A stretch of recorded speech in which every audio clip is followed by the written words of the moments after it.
Shalom Bapak Ibu sekalian, senang berjumpa dengan teman-teman dan Bapak Ibu sekalian di siang hari ini atau sore hari ini tanggal 9 Juni tahun 2020 pada acara Cool kita. Dan tema yang diberikan pada minggu ini adalah tentang tawar hati. Tidak dapat dipungkiri saat ini sebagian dari kita sedang mengalami masa kesukaran dan kemungkinan ada krisis yang akan mengikutinya. Mungkin ada yang bisnisnya terhambat, mengalami kemunduran, banyak deal-deal penting yang cancel, aktivitas menjadi terhambat, terbatas, dan lain sebagainya. Seperti yang dituliskan pada Amsal 24 ayat 10, jika engkau tawar hati pada masa kesesakan, kecillah kekuatanmu. Pada saat kita mengalami kesesakan seperti saat ini, hati kita terjepit, hati kita mengalami tekanan, hati kita bagaikan ditindih oleh beban yang sangat berat. Dan pada saat ini dibutuhkan kekuatan untuk dapat bertahan. Pada saat ini dibutuhkan kekuatan untuk dapat melawan. Pada saat ini dibutuhkan kekuatan untuk dapat mengatasi masalah-masalah ini. Tapi bagaimana caranya? Pertama adalah berpegang hanya pada janji Tuhan. Tuhan kita bukanlah Tuhan yang pendusta. Ia pasti menepati semua janji-janjinya.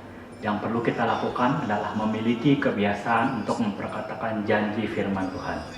Saya jadi teringat dengan seorang Dr. Masaru Emoto, seorang ilmuwan dari Jepang yang selama bertahun-tahun melakukan suatu riset atau eksperimen terhadap air. Hasil penelitian ini kemudian ia publikasikan dalam bukunya yang berjudul The Hidden Message in Water. Dalam buku tersebut ia menjelaskan bahwa ternyata air dapat menyerap, menyimpan, dan bereaksi terhadap emosi manusia yang dipaparkan terhadapnya. Air yang kepadanya diucapkan perkataan yang positif, kata-kata pujian, atau suara musik yang indah, maka kristal-kristal molekul airnya jika dilihat dengan mikroskop elektron akan menunjukkan suatu konfigurasi yang indah dan menakjubkan. Sebaliknya, air yang kepadanya diekspos perkataan-perkataan negatif, kata-kata berisi ekspresi ujaran kebencian, atau suara musik yang gaduh, yang hingar-bingar, maka kristal-kristal molekulnya akan bereaksi dengan menampilkan konfigurasi yang berantakan, buruk, dan bahkan menakutkan. Sebagaimana kita mengetahui, hampir 70% dari tubuh manusia terdiri dari unsur air. Karena itu, waspadalah, karena perkataan yang diucapkan terhadap diri kita maupun terhadap orang lain akan tanpa sadar diserap, tersimpan dalam jangka panjang dan dapat mempengaruhi atau berdampak terhadap kehidupan. Yang kedua, berharaplah hanya kepada Tuhan, bukan kepada yang lain. Walaupun beban hidup kita sangat berat, mungkin seperti rasanya hampir dijatuhi hukuman mati, pastikan kita harus ingat, kita jangan lupa bahwa Tuhan itu baik. Pengalaman seperti saat ini, seperti pengalaman COVID-19, lockdown, PSBB, krisis, dan lain-lain, janganlah sampai membuat kita menaruh kepercayaan hanya kepada diri sendiri saja, tetapi kepada Allah yang sudah menyelamatkan dan menyelamatkan kita semua. Tuhan mendengar doa kita dan melihat tetesan air mata kita, seperti yang tertulis pada Mazmur 131 ayatnya yang ketiga yang berbunyi, berharaplah kepada Tuhan, hai Israel, dari sekarang sampai selama-lamanya. Yang ketiga, berserulah kepada nama Tuhan. Proses menjadi murid Kristus mutlak diperlukan konsistensi. Tanpa konsistensi, kita tidak akan menjadi seorang murid Kristus yang sejati. Saya jadi teringat dengan cuitan di Twitter dari seorang Kemal Muhtar, seorang penyiar radio yang cukup terkenal di Jakarta dan saat ini juga menjadi seorang yang terkenal sebagai seorang YouTuber. Bunyi cuitannya seperti ini.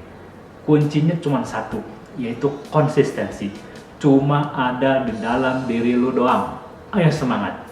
Dia menampilkan fotonya pada saat masih berbobot 120 kg. Dan foto kedua menampilkan dengan tubuhnya yang saat ini yang hanya berbobot 64 kg. Perbedaan keduanya sangat signifikan. Menurutnya, kunci keberhasilannya adalah konsistensi. Dan konsistensi itu hanya ada dalam diri kita. Tidak ada pada orang lain dan tidak ada pada lingkungan di luar diri kita. Di sini, konsistensi yang dimasukkan tidak perlu dengan kecepatan tinggi, tidak perlu terburu-buru. Ciri khas dari konsistensi adalah stabil dengan ritme yang tetap terjaga. Justru dengan kestabilan inilah yang membuat kita bisa menikmati menjadi serupa dengan Kristus melalui perjalanannya melalui lika-likunya tanpa merasa terbebani. Jadi berharap atau konsisten terhadap Tuhan harus dilakukan seumur hidup kita, bukan sesekali saja. Jadi saudara-saudara sekalian, mari kita tunjukkan respon yang benar dalam setiap menghadapi masa yang sukar. Jangan pernah meragukan kuasa Tuhan yang sanggup menolong dan melepaskan atau meluputkan kita dari masa-masa sulit. Semakin besar proses atau ujian yang harus dihadapi, dengan respon yang benar untuk tidak mau dibelenggu oleh rasa tawar hati, maka berkat dan mujizatnya pun pasti besar untuk dinyatakan atas hidup kita. Yuk, mari kuatkan dirimu, dan saya yakin Bapak Ibu sekalian dan teman-teman sekalian pasti bisa. Tuhan Yesus memberkati.